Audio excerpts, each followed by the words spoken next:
Morning, everyone. Thanks for taking the time to come out today, particularly those who are not students or staff, but visitors to Marcus. At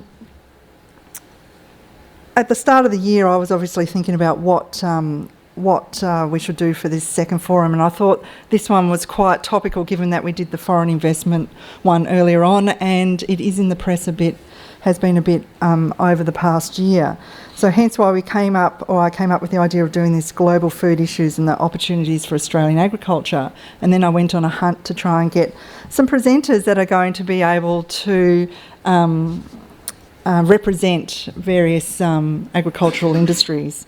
So as you could see, we've got a nice sweep of presenters. And to start with, we've got Dr. Peter Stone, who is Deputy Director of the Sustainable Agricultural Flagship Program for CSIRO, and he's based up in Brisbane, so he's travelled a bit of a way to present for us today.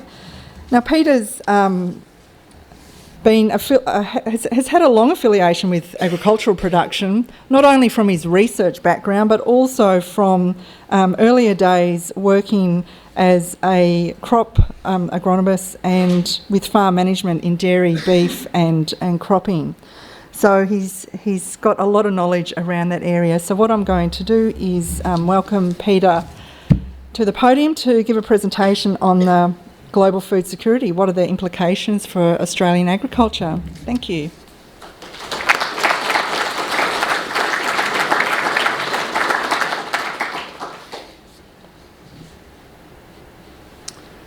Great. Thanks very much for the chance to meet with you. I've actually had a long association with Marcus Oldham. I was having a squiz at the senior student board there, and I actually worked with some of those people when I was farming. And I frequently come across Marcus people in my travels. Today I'm going to really talk about some likely future growth in global food markets and the opportunities that this presents for Australia. Yep, it's all working. Good. Look, I'll start by looking at global food security, then look at Australia's response to that, both at home and abroad, and then look at some of the options for growing more food. Now, it's possible to get into stacks of detail on all of this. I don't intend to. I'll take a fairly broad view and happy to answer questions. So look, there's loads of definitions of food security out there. This is one that I quite like. I'll let you read it. But I think it captures three important dimensions of food security. One is food availability.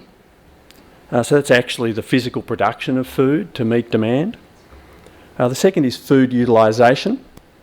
So that's the transformation and losses of food along the value chain.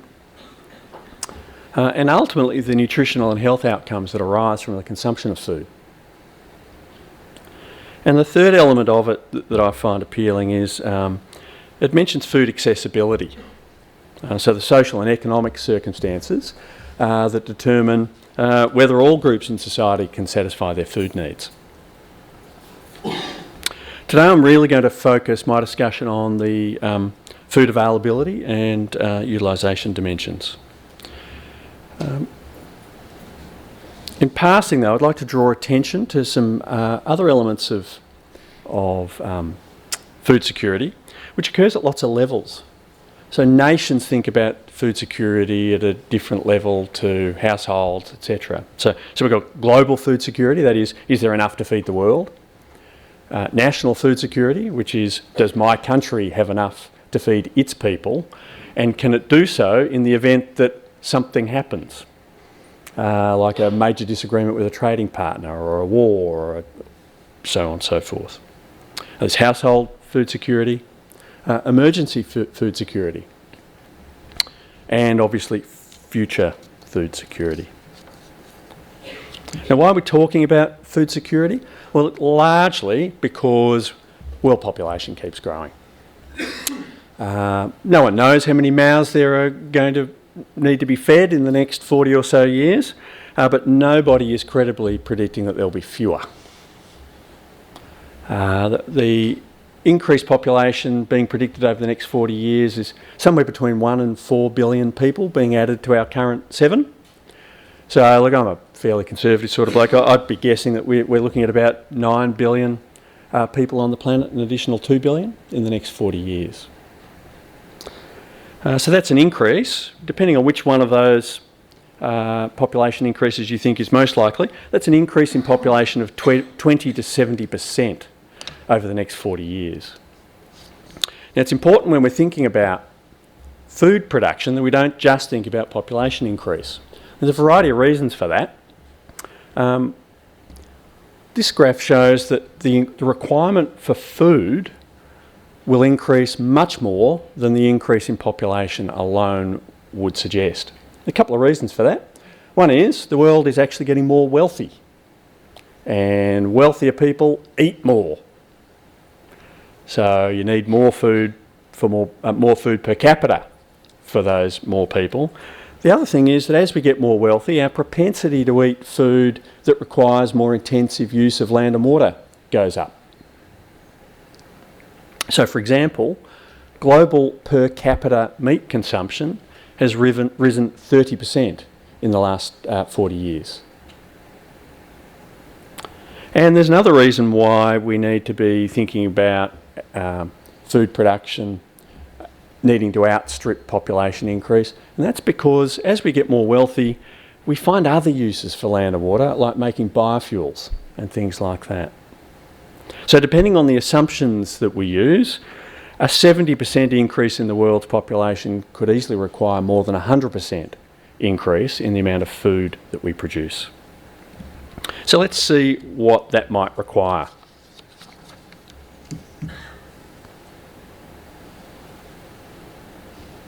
Just click through these. So there's a number of 3 main ways that we can meet rising global demand for food.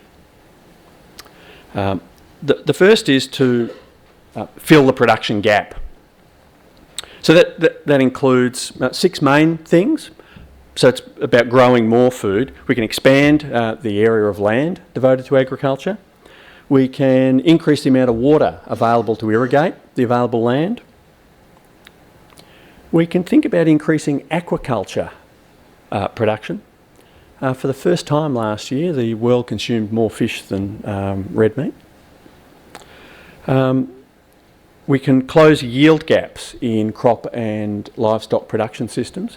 So there's potential yields that can theoretically be reached, and we frequently actually yield much lower. So closing that gap between actual and potential yields is a way of filling the production gap. We can come up with new farm systems that intensify land and water use, and also actually do crop and livestock production improvements, genetics, etc., to actually increase the yield potential of those. So one of the important ways of meeting rising global food demand is to fill the production gap. Another important one is actually to avoid losses of the productive capacity that we have. If we don't do that, the challenge of meeting rising global food demand gets even harder. So there's a number of things that we can do to avoid our existing productive capacity. We can maintain control of biotic stresses and biosecurity threats. We can seek to avoid land and water degradation.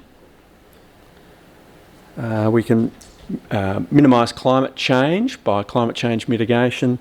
And fourthly, we can adapt to the unavoidable climate change that's likely to occur.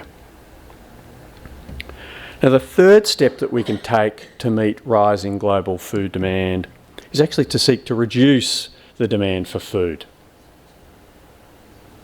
Now, that's actually unlikely. The prospects of having wealthy people decide to eat less are pretty slim, but there's things that we can do to reduce the apparent demand for food.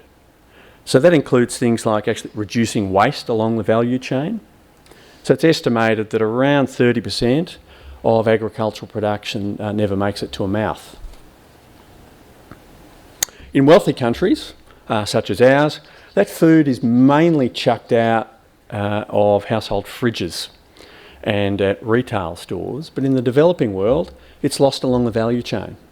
So it never even presents itself for sale. So it presents both a loss for nutrition, but also a loss to the economy. Another means of reducing demand is to reduce overconsumption in human diets. Another means of reducing the apparent demand for food is to balance the livestock component of future diets. So I mentioned earlier, meat consumption is continually on the rise. The production of meat tends to involve more intensive use of land and water resources than the production of crops. And another way of reducing the apparent demand for food is to develop smart biofuels practices and technologies that place less pressure on agricultural land resources. So I think my message is there's no silver bullet to meeting the challenge of global food security. There's lots of things that are going to have to be done, some that are on the supply end and some that are on the demand end. So it's more likely that we're actually going to need, rather than a silver bullet, really to fire some silver buckshot at the problem, at all of its dimensions.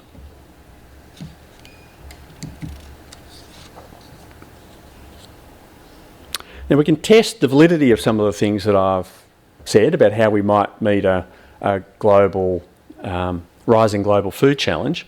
Test the validity of those against our experience of the past. So when we do that, we can actually see that the challenge before us isn't new at all. So in the 1960s, it was clear that global population was likely to double in the next 40 years. And there was a lot of concern. If you actually read the literature, academic literature in the newspapers of the 1960s, apart from being worried about nuclear holocaust, which seems a long way away now, there was a lot of concern about whether or not we'd be able to feed the world. And the response to that was the Green Revolution. And history shows that it did manage to feed more than double the number of people who were around in 1960 and then some. So, and how did it, what's some of the background of that? So if we look at the period from roughly 1960 to the year 2000, we can see that the world's population pretty well doubled. Food production rose by almost 150%. So population up roughly 100, food production up roughly 150. And per capita food production rose 24%. So across that time, yields of mainstream crops more than doubled. And interestingly, arable land use rose only 8%. So to have that massive increase in food production, it wasn't necessary to open up massive new areas of agricultural land. It was about using the land we had better.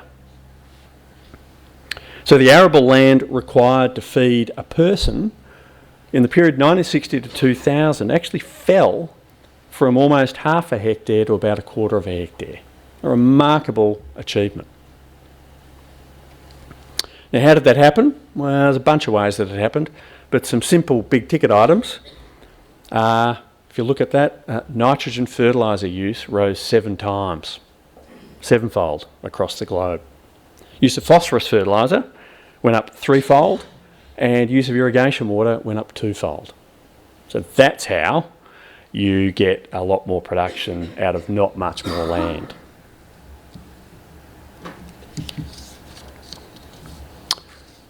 So that's some of the global, a bit of a global overview. Just now move on to the opportunity for Australia. Look, as I outlined earlier, the world is growing richer, faster than it's growing bigger. So this presents a 2-fold opportunity for producers in general and Australian producers in particular to actually sell more stuff and to charge more for it. Possibly. We'll have a look at that. So ABARES, Australian Bureau of Ag, Resource Economics and Sciences, predicts big increases in demand-stimulated exports for Australian staples like beef, wheat, dairy, sheep and sugar over the next 40 odd years.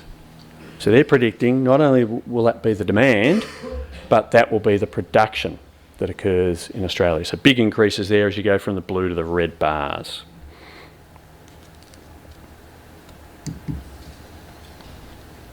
Now the challenge in doing that, though, is I mentioned the massive increases in productivity that have occurred over the last 40 years. Unfortunately, they've slowed. So this figure shows rates of global yield, increase in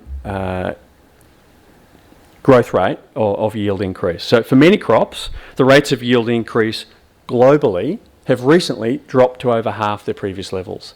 So if you think about Australia, Australian agriculture has actually been based on about 2% per annum productivity growth for about 100 years. In the last 10, it's dropped to 0.4%. So a fifth of what it was. Okay. That's occurring at a time when in much of the developing world, the average increase in agricultural productivity is about 1% per annum. So we're about half that of a lot of the developed world. And we're about our rate of productivity increase, that's total factor productivity increase, it's about a tenth that of the developing world. So they're currently having total factor productivity increases of about 4% per annum. We're down to about 0.4 at the moment. So there is a challenge for us in actually, in Australia, in first of all continuing the rate of productivity increase that we've had, and secondly, using that to meet the rising demand that's before us.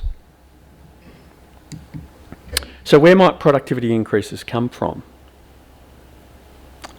I've already mentioned, extra production in Australia is going to require extra productivity. There are efforts on to expand the amount of agricultural land that could be used in Australia. I actually do a lot of the work on that. I'm not talking about it in particular today. So there's a modest opportunity to increase the amount of land available for ag in Australia. If we're going to make more food, we're basically going to have to do more with what we've got. And that comes down to three main things. Increasing yield potential, which largely comes around through scientific stuff, increasing the genetic potential of crops and animals. Second is by closing the yield gap, so whereby the difference between yields that occur on farm and the yields that are theoretically possible closes. And the third is to actually increase efficiency, basically just doing more with less, particularly important for water and some nutrients which have a finite supply. There's actually recent examples of progress on all of these fronts. So we are increasing yield potential, we are getting more from less, and we are closing yield gaps in Australia. We're just not doing it at the rate that we historically have. Not all of the productivity increases that come from that occur in agriculture likely to emanate from traditional agricultural sources. So materials science is making it possible to, for example, increase water use efficiency by sticking plastic over the ground and sowing through it, things like that. And use of IT, I think you can probably see those cows are wearing fancy collars that track where those animals go and actually automatically turn on water troughs and close gates and what have you, to actually introduce, at fairly low cost, cell grazing in extensive pastoral systems without the need to stick in expensive fences. So they're just two examples of some innovations coming from outside ag that might help with productivity increase. Now I've talked about some onshore methods by which Australia might meet a rising food security challenge, I'll now just briefly touch on some of our offshore activity.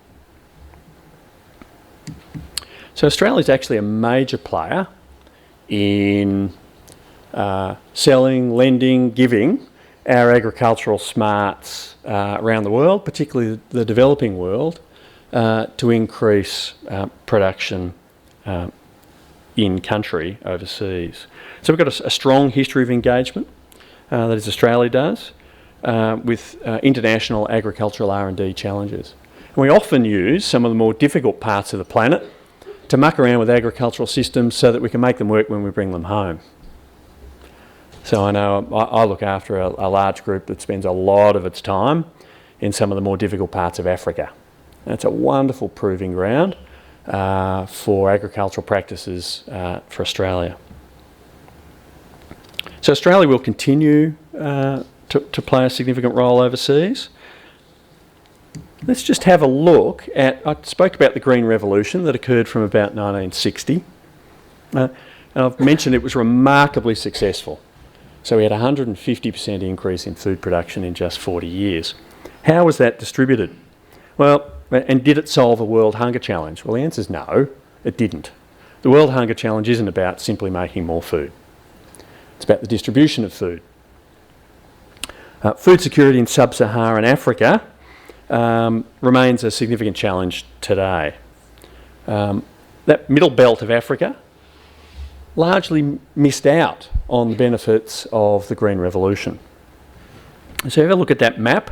It's a global hunger index. The yellow bit shows where the situation is serious regarding food security. So this is people being able to eat enough to grow. Where it's brown, the global food situation, hunger is alarming, and where it's reddish brown, the global hunger index is extremely alarming. So still reasonably major slabs of the world where people simply aren't getting enough to eat. And interestingly, they're not always getting the right sorts of things to eat either. So I know people I look after spend a lot of their time working around this neck of the woods. There's a major protein deficiency there. And so people's brain development isn't anything like what it could be. And it's very difficult to bring a country out of poverty when its people's brains haven't developed as they might have. So how will the food supply challenges of the 21st century be met? Is the world in need of a second green revolution? And will parts of the developing world again miss out on its benefits? Look, the short answer to all of those is yes. We do actually need a second green revolution to meet the food challenge that's before us. And we do need to recognise that not everybody's going to benefit from that. So typically that sub-Saharan Africa bit will miss out.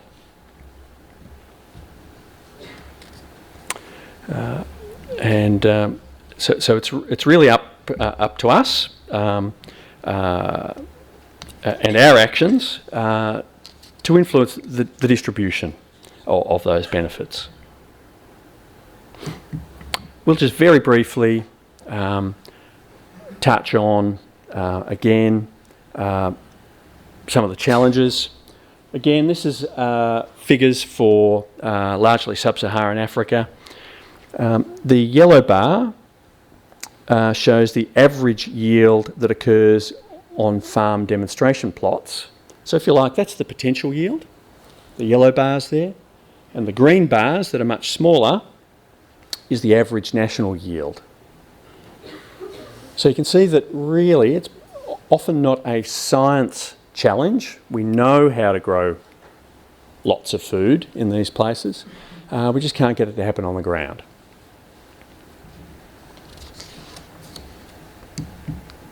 So you've probably heard that through our exports, Australia fully feeds about 60 million people each day. So we supply all of the calorific and nutritional needs for about 60 million people every day. And bits of Australia find their way into about 400 million people's mouths each day. Yeah, so there's only 24 odd million of us. We produce more food than we can eat, so we export a lot of it around the world. So there is a big challenge before us to increase the number of mouths that we can feed. That is a challenge that we've faced before successfully, but we will have to do it a little differently this time because some of the advances that we made in the past green revolution aren't available to us again. So, sure, we'll meet the challenge. We need to just work out how. So, thank you very much.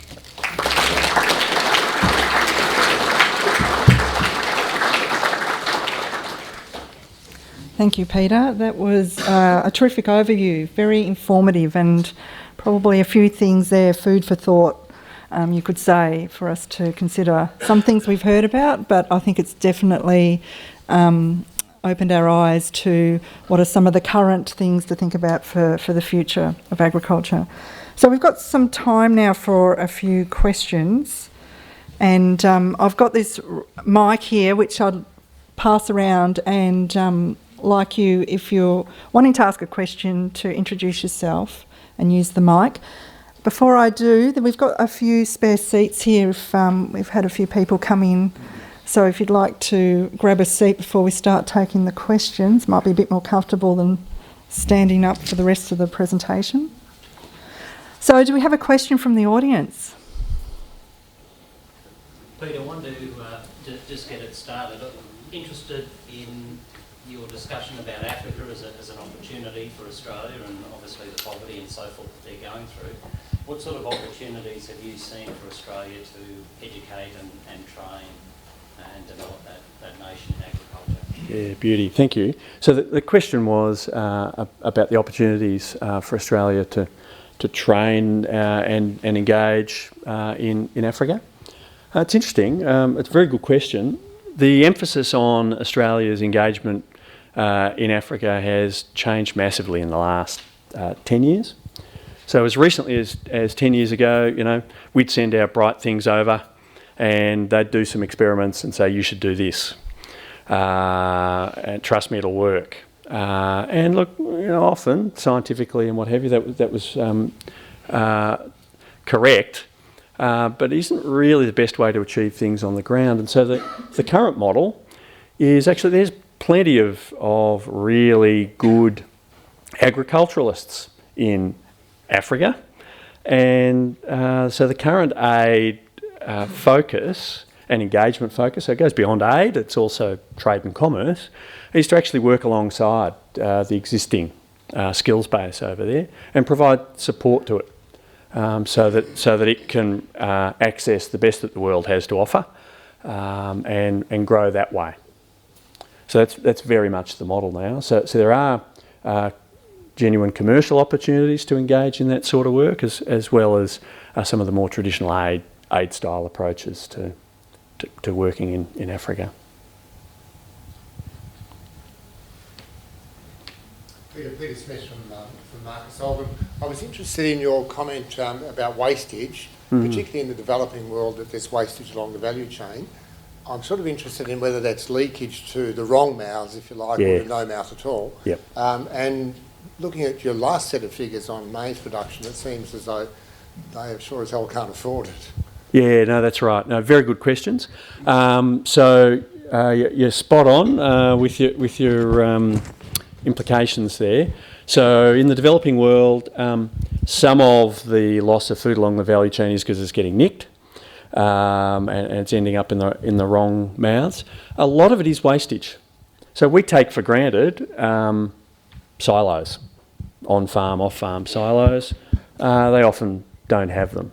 So when I'm in Africa, I see efforts made at almost household scale. Think about garbage bin size. Methods for actually storing grain so that it doesn't go mouldy. Big problem, mould, not just because it makes the grain look yucky, but aflatoxin. So highly toxic, wrecks your liver. You don't always know that it's there. big problem with grain storage in lots of the world. So no, you're right. Developing world, losses along the value chain, partly because of inherent biophysical inefficiencies in the chain. So stuff drops out of things. Some of it goes rotten and some of it gets nicked. Interesting. I mean, loss of food along the value chain in Australia varies very widely by commodity. So we did a lot of detailed work, for example, on mangoes. A perishingly small number of mangoes make it to market. Perishingly small. It's of the order of 10 to 20%. Yep, highly perishable product. Interesting, I mean, if you're interested in agribusiness, the physical means for keeping mangoes in good nick so that they can make it to market certainly exists. There's an interesting challenge there about who owns the mangoes along that value chain, what are they worth, and so what's the incentive for keeping those mangoes in good nick? The ownership is such that there isn't a strong incentive for those who are transporting, warehousing and selling mangoes to keep them in good nick. So scientists, people like me, often focus on the biophysical or technical aspects of the problem, and frequently it's actually an economic or market issue. Peter, Will Crozier from Vicstock Grain. Peter, obviously the productivity loss in the last decade is very concerning to us all, I think. How much do you attribute that to commercial and how much do you attribute that to political? We've seen great debate over GM crops. We've seen great debate over things like greenhouse gas emissions out of livestock. Yeah. And we've seen, other trends going into organic farming, which obviously is concentrating on economic, and there's also some political aspect of that as well. Can you just comment on that for me, please? Yeah, certainly. So I'll just be clear, I hope I didn't muck it up when I was talking to you. So traditionally, Australia's total factor productivity has risen at 2% per annum. It's currently still rising, but it's at about 0.4% per annum. So it's not what it could be. Yeah, look, I'd agree. I think we're not pulling all of the levers that we can to keep our productivity at the higher level. And so things like the more widespread use of genetically modified crops and there's a whole bunch of policy issues that I know actually that the federal government's currently looking at that are designed to both actively pull levers to help productivity go up and also to remove some barriers to productivity increase. There's a whole bunch of those, so we're not fully pulling the levers that exist. It is an interesting one. There has been analysis of why it's dropped. It's actually dropped over about the last 20 years. It's been, and ABARES did an analysis where they actually pulled out the impacts of the very large drought that occurred over half of that 20 years, and they still said, well, no, you've still got to drop.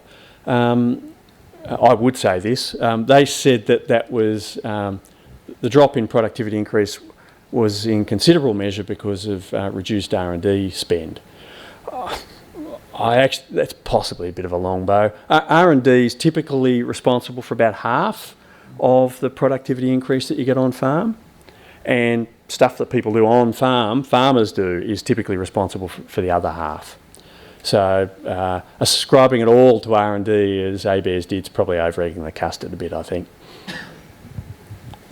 Jenny Blake from Bruner Park. As an old farmer, I'll give you a solution. I think that perhaps it's because we're not being paid enough. And given that a lot of farmers are now down to one-man bands, we work enough to keep ourselves alive.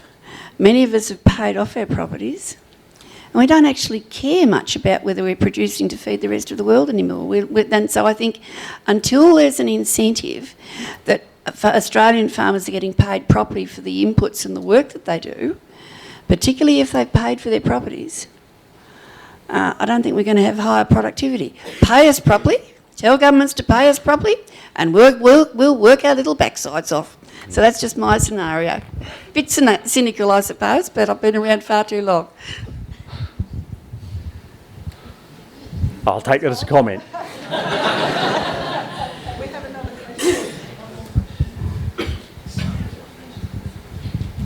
Hi, Ian Blair, Marcus Oldham and sustainability consultant. Could you just comment on the impact of technology in these lower developed countries, things like micro funding, and there's some work you mentioned about the green revolution, the work done in Mexico with mobile phones, so the farmers get updates while they're in the paddock on what they should be doing. Yeah, no, thanks for that.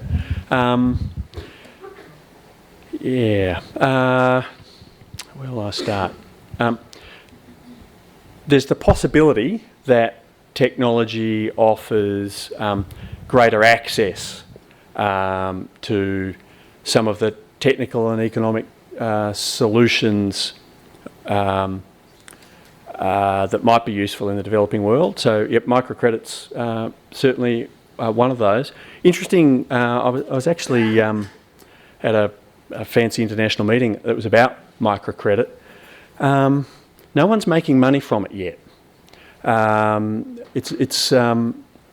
So the major banks, some of them have explored it very fully, but none have yet found a viable long-term microcredit proposition. And one of the heads of one of the major banks in the world actually said to me, I think the word micro there tells you everything about it. They didn't see a big profit margin in it, and so one of the world's major banks wasn't really showing a big interest in it. Just because it's not working out doesn't mean it won't. So there is a search on to find a viable long-term method of extending microcredit. It's a potential game changer in a lot of the world where the limiting factor is access to funds to lift yourself. Basically, the challenge is to lift, in a lot of these parts of the world, is to move from subsistence agriculture to the point where you can create a surplus that you can sell. And that often requires the input of capital. And if you're not rich, where do you get your first dollar? Well, the idea is that you borrow it using microcredit. So small amounts of money can make a big difference. Definitely been shown to work, but the current model is largely that the money is provided at below its normal cost. So it's not a sustainable business model. Use of mobile technology, interesting. Now, where was I? I think it was either Indonesia or Laos or the Philippines. I can't remember. It was somewhere in that neck of the woods where there were actually more mobile phones in the country than there were people.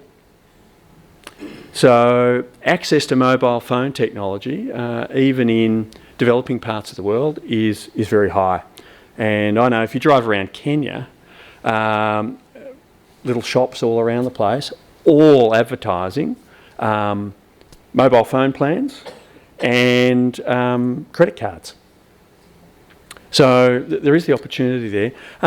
Again, part of the challenge is often for these people it's not access to information that prevents them from increasing their food production or lifting themselves out of poverty. It's access to money, and as a consequence, the development of value chains that they can participate in. So yeah, look, technology and credit are going to be part of a solution, but as I mentioned earlier, really no silver bullets, it's more silver buckshot. Have a bit of a crack at everything that might help. Okay, we've got a chance for one more question. I can look at that. Oh, okay. Peter Rose, you alluded earlier to people's taste changing as they acquire more wealth. Mm. And I think recently it's been recorded that we're now eating more pork than we are eating red meat. We're talking about poultry.